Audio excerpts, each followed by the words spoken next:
somebody's head was going to roll because they messed up all these paperwork. They were vanilla envelopes and it said John Smith, the other one said Roberta Flack. But they weren't going anywhere. And they were lost in our mail system. And I got a dinner for two at Outback. Excellent story. Excellent. Remember these for your interviews. Make yourself a note. Write it down. Good. Who wants to go next? Gloria? You look ready. Well, since I was working in the health field, I worked as a CNA going privately. And usually you get a call when you're out if you're available to take on a client. So I was able to gain information. I went to the home, and the information that they gave me was incorrect. So I had to, once I introduced myself to the family, went in, whatnot, and on information, this client, it wasn't documented that she didn't have any legs. So, and she was like she could do some things because of the arm. She could do some of her care. And even the nurse didn't have the correct information because they have a nurse that comes out before, the RN who comes out before they send a CNA or whatever out. So I had to call the office and let them know what actually she needed, what she could do. So that when the nurse comes back to the home, she can see it. And I documented everything. Basically, she was able to get whatever care she needed properly. Because you identified. Because I identified what she was able to do, what she wasn't able to do. And they have her having legs, so she didn't have any legs. So the information wasn't correct.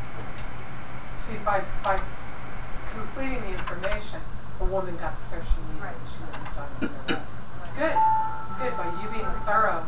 And you might want to add to the end of that, by being thorough and picking up and documenting some of the details that somebody before me forgot to, the woman was actually able to get all the care that she needed.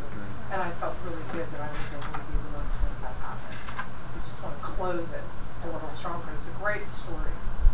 Great story. Good job. That was a really good thing to do. So, how did the first nurse miss the obvious, right? The woman was maybe in bed and didn't, Yeah, but they don't. They're horrible. They're RNs. They come in and they're horrible.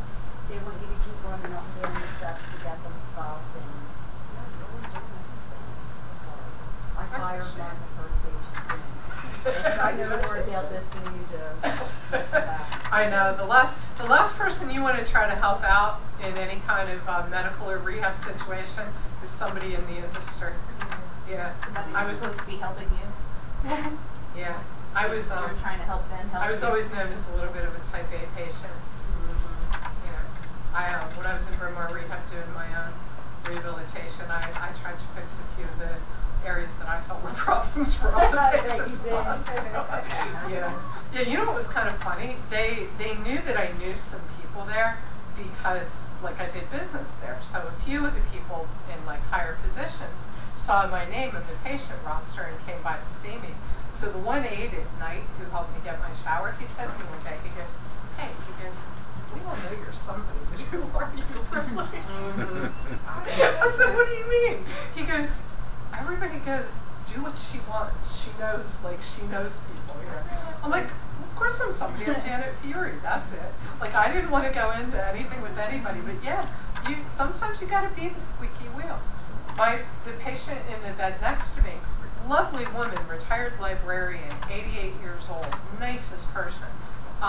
Really, really, really hard of hearing.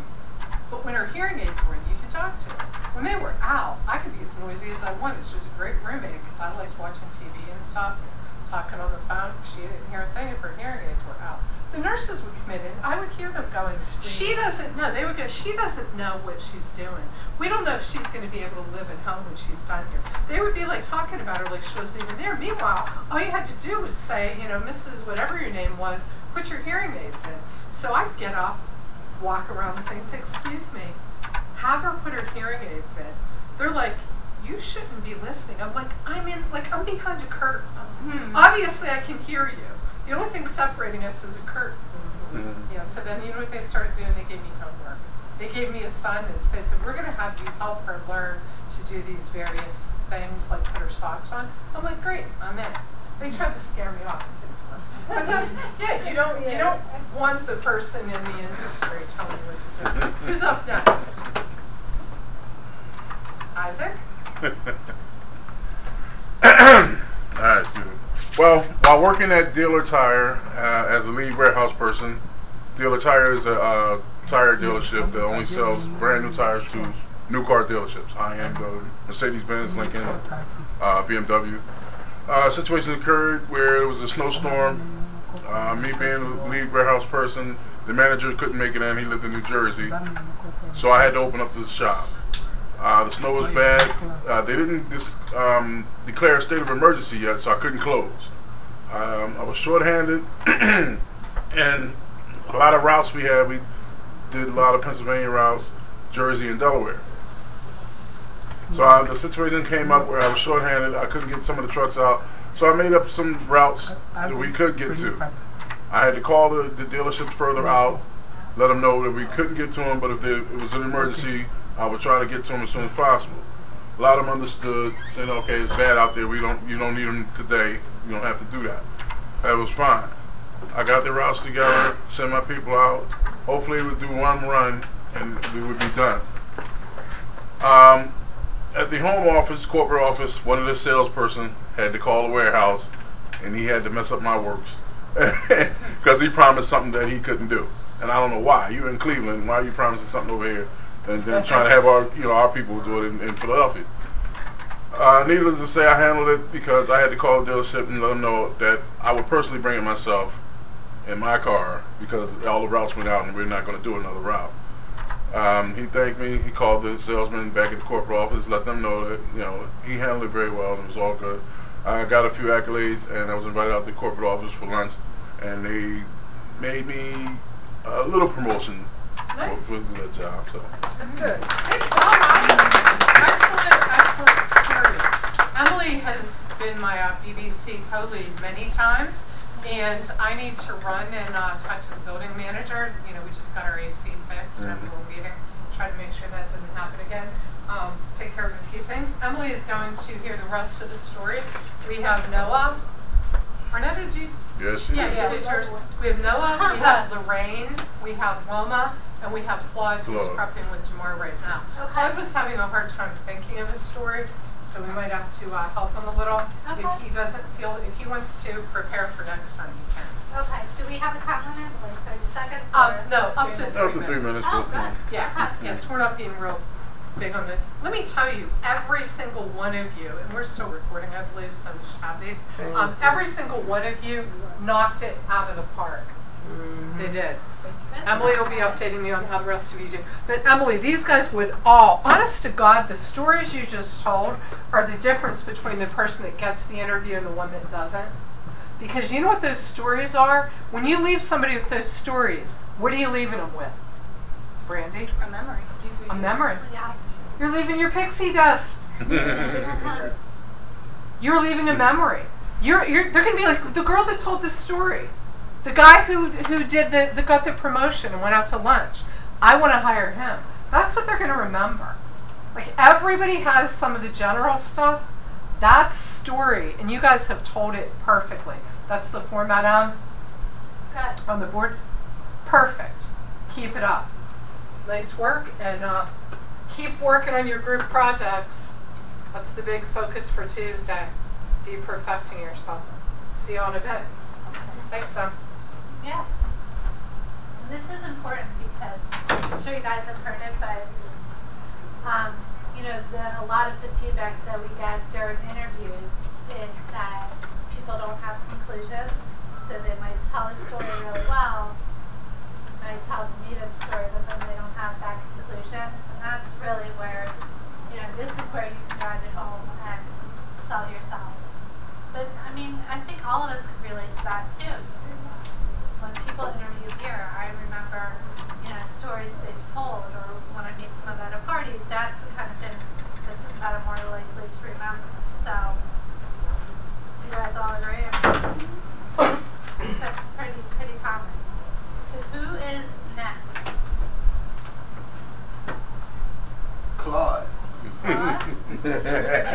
had arrangements, but the boss lady to do my story too. Tuesday. She said Tuesday. Okay. Well, Noah, Yeah, you're Lorraine. next. Good afternoon, everybody. The great experience I have during the time I was working with PNC. You know, when working with money, everybody is suspicious of stealing, especially in the bank, when a large amount is missing. It's all happened on one Friday afternoon. Friday, the first Friday of the month, the third Friday of the month, and the last Friday of the month is the busiest day in the bank. The whole world is getting paid. Oh, yeah. Yeah. So this lady came to my booth, the cashier booth. They presented about $30,000 certified check. When I was putting the entry into the system, I have a power failure. Immediately, every transaction in the bank, both the branch and it will be reported to headquarters in Pittsburgh. So as I put this system, key in all the information of the check, the information went to Pittsburgh straight. But unfortunately, it doesn't register in my own monitor. So at the end of the day, I get short of 30,000. Oh my gosh. So we are all sweating. Where is the 30,000? It's from my terminal. So they call the branch manager, they call the office manager, the area manager. We were at the bank till 9:30 before we left. The following day, continue. During that time, it was very busy. I was using a vehicle during that time, excursion. The vehicle belongs to my wife. And everybody started suspicious that where did he get the money to buy the vehicle from? And the vehicle is on a higher purchase. Anyway, to cut this story short, they told me to report at 1515 market. When they tell you to report at 1515 market, you know you are on the highest point of getting kicked out. So I went to 1515 on market. This lady had been working with PNC for 30 years. He said, I know you didn't steal this money. What happened to it? I told her that, look, when I was leaving my natural country, my origin, my daddy told me that, look, ruby, silver, gold have a value, but the name of this family is more valuable than ruby, silver, and gold. Meaning, no matter what you acquire in this life, preserve the name of the family. So I've been brainwashed from the beginning that you don't steal, you don't. Even if you steal something in the house, they will whip your butt. We are raised up with corporal punishment, so they implant not to steal in my system right from youth. So I told him about my stories. He punched all my information. Where do you get this house? How do you get into this? All what you have today? I explained everything. I told him, your money, I don't have it. So he said, don't worry, go. Then I left. It took out 24 hours. He traced the money, He went, he found out that the check was in Pittsburgh. It was registered in Pittsburgh, but not in Philadelphia. Then they came to the office manager. They said, I said, I'm not saved. He said, you saved the company. I said, we will save ourselves. You don't save me. I don't care of going to prison for innocent thing. So from then they give me, they respected me. They look at me that they add more responsibility to my responsibility. I have to work from down to corporal, even on the computer then. anything missing in the branch office, they make me responsible to go and find it. There was a story of a man that always gambled with the family money. This man thought the money is water, and whereas money is not water, the family have about $250,000 in the bank account. So the wife was handicapped, paralyzed from the waist down, but the husband will come every afternoon on Friday, like 7,000, 5,000. You go to Atlantic City and gamble away the money. So, and everybody in the office know that this man is gambling the money, but he won't present the ID. We all know him.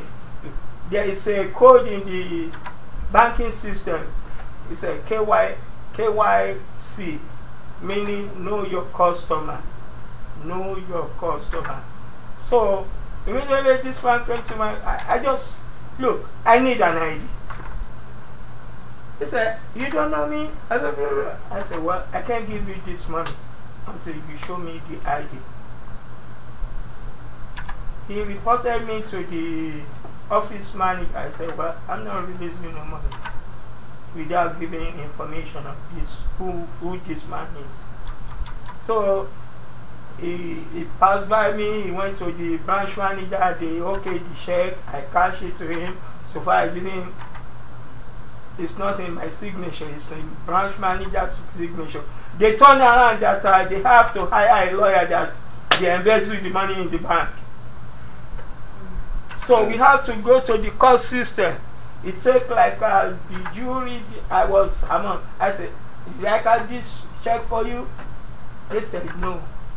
What about you? The branch manager, he said yes.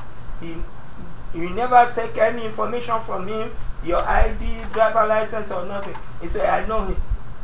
But the man denied that he didn't cash any money. But it's not in my signature. This is all what you have to know, that you have to protect yourself. Your name is greater than any silver, gold, and ruby. Thank you. That's good. I don't know how closely you guys are adhering to the timeline, so I'm not going to say anything, but that was like 7 or 8 minutes. So you, according Might want to shorten it up. Yeah, you Might want to shorten it up a little bit. And like the first story in and of itself was good. Right, you right. didn't need to Yeah, necessarily then tell go that second story. Okay. No, I really liked in the second story how you began with saying gold, silver, rubies, and then ended that way, because I love it when stories come together like that. And you guys have heard me say, like I just did, that it's really important that you have a powerful conclusion, because the conclusion right here, this is where you're going to probably captivate your audience more, and especially during an interview, how you're going to drive home the point of this story the most. But that was really good, Noah. Thank you for sharing that with us. Thank you. Lorraine, did you go? No, not yet. I don't really have a story. I couldn't think of one. Only thing I can think of, and I don't know, is this appropriate saying that I'm a union rep. I was a union rep. All right, yeah, let's do that story. So Yeah, and look at this. some Look at this format, right? yeah, some I thought like businesses don't like union reps or stuff like that. They might Right. You do have to be somewhat cautious. yeah. So, but I was a union rep and I was a CNA at Silverstream nursing home in Montgomery County, and she worked 3 to 11. I worked 7 to 3, but I was the union rep. And they said that she had left a resident wet for 24 hours because she worked 2 shifts. I said, so she had to go to the office, and I was asking them, well, where were the nurses, the RNs and the LPNs? Right. She's not the only one that does rounds. So the DON, Director of Nursing, was in there saying that, oh, you're fired because you left this resident wet for 2 shifts. But I saved her job by asking them where were the LPNs and the RNs. They left her wet too. So I kept hounding on that because she was hounding on the lady that left her wet. And I'm like, well, where was the LPNs? These 2 nurses that left, they had to give out meds and check on this woman too. So she called the director of nursing to come, no, the administrator to come in. She said, y'all step out. And they talked. After they talked, she said, oh, come back in. Oh, she told the lady, just don't do it again. This is just a warning. So I saved her job because if I didn't say where were these other nurses, they don't want to come down on the nurses, but they wanted to come down on the CNAs. They had a responsibility just like that CNA had. So I guess they got together and just said, okay, we're not going to bother you because we're not going to bother the nurses. So I saved her job. Yeah, and Lorraine has a good point. You want to be careful. You know, the first question of BBC is, who's my audience? Yeah. So definitely be careful telling that story during the job interview, especially if they, you know, are fearful of unions or something. Yeah. But I thought that was a good story. I mean, you know, being the rep shows your leadership abilities. So that goes a long way too. Brandy just left. Wilma. She did her She did story. her Wilma. Who's next? Okay. Ready? Sure, does anyone else?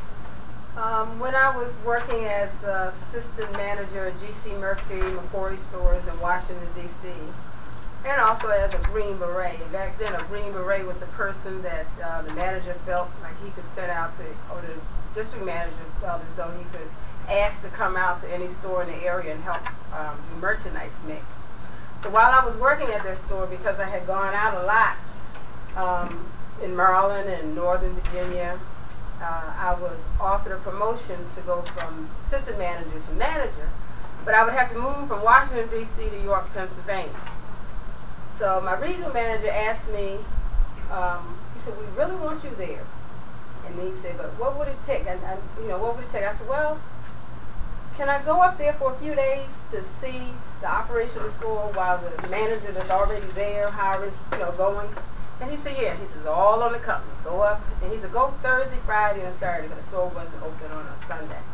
So I went up and stayed in the hotel and went in and saw the operation of the store. And as I've learned, you know, you learn your demographics. That store had a restaurant I was going to be in charge of, and the store itself. So I came back to D.C. and I talked to Mr. Trost. I told Mr. Trost, I said, call Mr. Kinder, tell him I'll take the position. He said, you sure? He said, you really sure? And I said, yeah. So, farewell. I left D.C., went to York, Pennsylvania. And once I got there, I immediately, after looking at the demographics, after having meetings with all levels of the personnel, what you call it, schedules, because they had some for day and some for evening, because it was a shopping center. Listen to what they thought the store needed. Okay? When I went into the store, being the position that I had, the store could not afford to pay a manager and someone to come in and remodel the store. Wow. The store sale volume was only $650,000 a year. So I went in with the knowledge that I had acquired, being a Green Beret, go in and assess which departments were good. Okay? Now you listen at the employees, young and old, who had been there. You looked at the stores in the shopping center, why the people were coming to the shopping center. You know, what caliber of people were coming.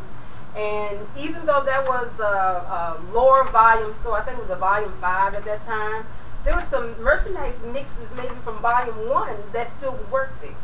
So I revamped the whole store. The store was doing, like I said, $650,000. Within 18 months, it went to $2.5 million. And when I left there, coming to Philadelphia, it peaked at $3.2 million. So from that, I became manager of the month, and that's how I solved that problem at that location. That's true fact. That was, That's I love, you know, they always tell you in interviews, selling yourself or anything that you want to drop numbers, and on your resume, you want to include numbers as much as possible. So the 2.5 going up to 3.2. It was 6.0 going in. Yeah. And then I reassessed the store department, and then in 18 months, I actually have a letter for that. That's really impressive. I mean, that's something you may even want to, like, you know, I like how you ended the story with it. You may even want to start a story with it, like, that's what you achieved. That's really significant. The only other thing I would warn you guys about is name dropping, you know, because most people don't know. Like, I have this one friend who tells me every single friend of her, you know, like, people's names. She lives in Virginia. I'm not friends with her friends, but she will continually tell me their names. Like, I don't remember them. I know I've never met them. But you want to be careful with the amount of names that you say. You know, like, if you're not referring to their position. You did a pretty good job of I did say Mr. Trost because he was the store manager at the time, and then it was Mr. Kinder who was the regional. So that was good. I liked how you said, you know, their titles, because that's important. So. Why do you say that? Why? Because people have trouble relating to your story because they don't know who's who. Like, I forgot, you know, even though Wilma introduced the characters, I had forgotten who was the regional manager and who was. So by the time she said their names again, I was like, oh. And may okay, let me just say this without being part of it. One of the main reasons he wanted me to go up and to look at York, Pennsylvania, because I was Afro-American, and I'm coming out of Washington, D.C., which was considered a chocolate city. We were 4 blocks from the White House. Really? So we were, you know what our store was? Busy. We had 250 employees, and it was 2 levels and 4 levels of stockroom. And we were the 2nd largest store in the company. So really, we had a different ethnic mix. Yeah. Okay? And then when you went out to Maryland and you went to Northern Virginia, it was still a different ethnic mix. But when I came to York, Pennsylvania, there was no ethnic mix. It was all Caucasian. Right. So he was like, well, we're going to see how she's thinking, okay? Am I stuck in my rut, or can I just do the merchandise? I like it. So you really proved yourself. Yeah. Not just... I mean, my entire staff, employees, everybody was Caucasian. Good job. As a matter of fact, the whole shopping center. Wow, did you have something to say? That's good. I remember a job that I had. I worked as a box, a packer. The box. I observed my supervisor on the machine, and the machine went certain ways in a zigzag with the plastic. There was the big boss there with a guest from another company, and the supervisor had stepped off, and that machine stopped. He was standing there messing with it, you know, putting the solid into the cup, but it stopped. So the plastic couldn't do nothing, the stamper wouldn't do nothing, and the machine couldn't go. So I said, can I fix that for you? He said, yeah. You know how to fix that? I said, yeah. I came from where I was at, as packing the box, came over there and stood up there, fixed that machine, sat there and ran it. He gave me her job and gave me a raise. He's like, you fired. You know what happened the next day? I was standing there to go her job. I was standing there. I didn't want to do the box packing. I went there. I like machines. I went there. I got that job and I got that raise.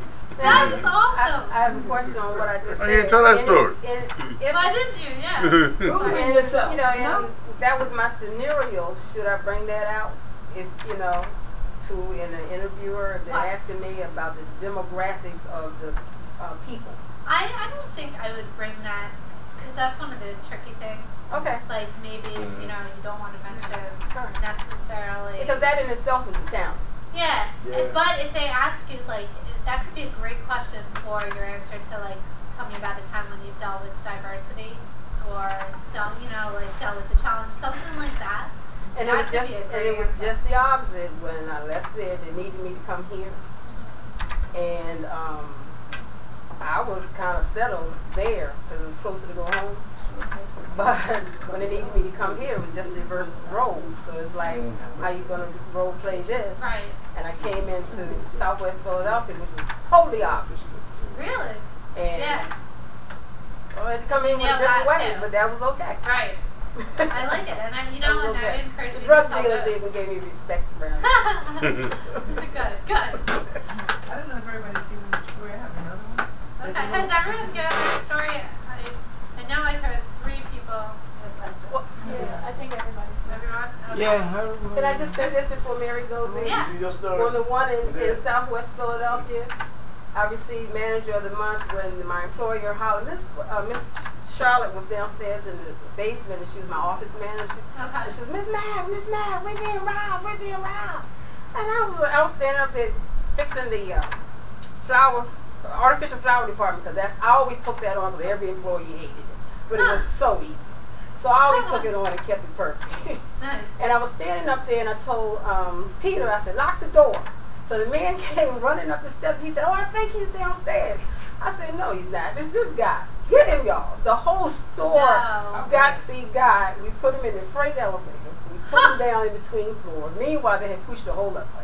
So when the cops came from 65th and Woodland, they were standing there with shotguns when the door opened. That's my shame. So I got married to the money again. From that. That's awesome. And another thing. That was security. That was I guess the training I had from DC in security. These are great stories, because see how Wilma has like an award that she received for telling them. So that's a great Put this color on like that. You have all these awards on your resume and stuff too. Not that. No. No. I had the one. No, not like that, because they revamped it. Okay. But that's the kind of thing that you could print out in a portfolio, bring it with you, that kind of thing. That's great. Mary? Okay, the first one I gave, story I gave was how I got an award for going above and beyond, even for some mail pieces that the gas company paid me. I got that, and the end result was the next day came to work. I got an award for that, and 2 dinner tickets to Alpha. This story has a little different twist. I was working in Chestnut Hill Post Office, and one of my co-workers was on break. We were breaking together, and it was time for me to go back to work, but she was actually on lunch. Our lunches were an hour, and breaks were 15 minutes. So I'm going back to work, and I'm at my station, and approximately 3 people away is the break room, and I can see her there eating a cookie.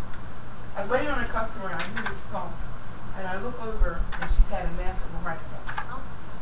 So the first thing I do is say to my customer, just one moment, and I go to her side, check for a pulse. There was none. First thing I did was call 911.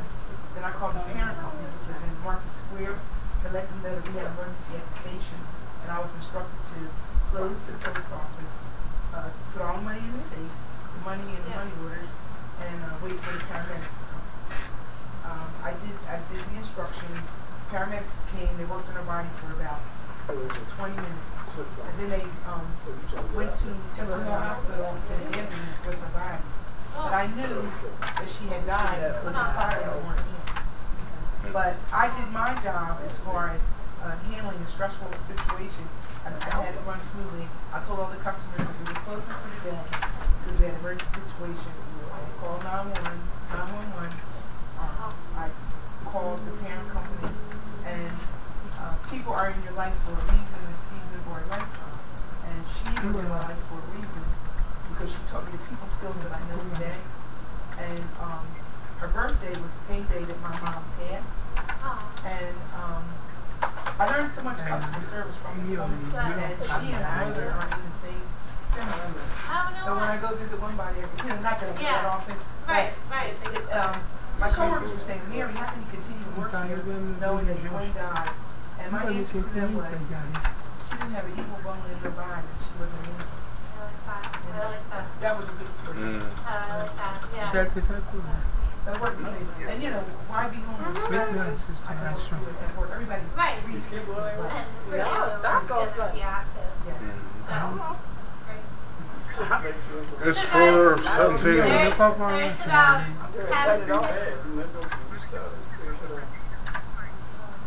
10 minutes clock.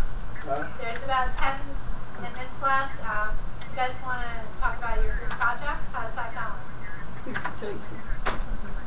What is it? My really far. I need help. So, who's on? Who's what? Raise your hand. No, we both doing whatever. We doing both doing whatever. I'm doing my written part. Oh, cool. What is it? Yeah, smooth. Hey, it was hurting like I don't know what when she did it. My therapist at University of Penn. It is? But I guess she has all that other training, so she does everything. Oh, good. Them all up. Them at 11. Lose at 11. I work invitation.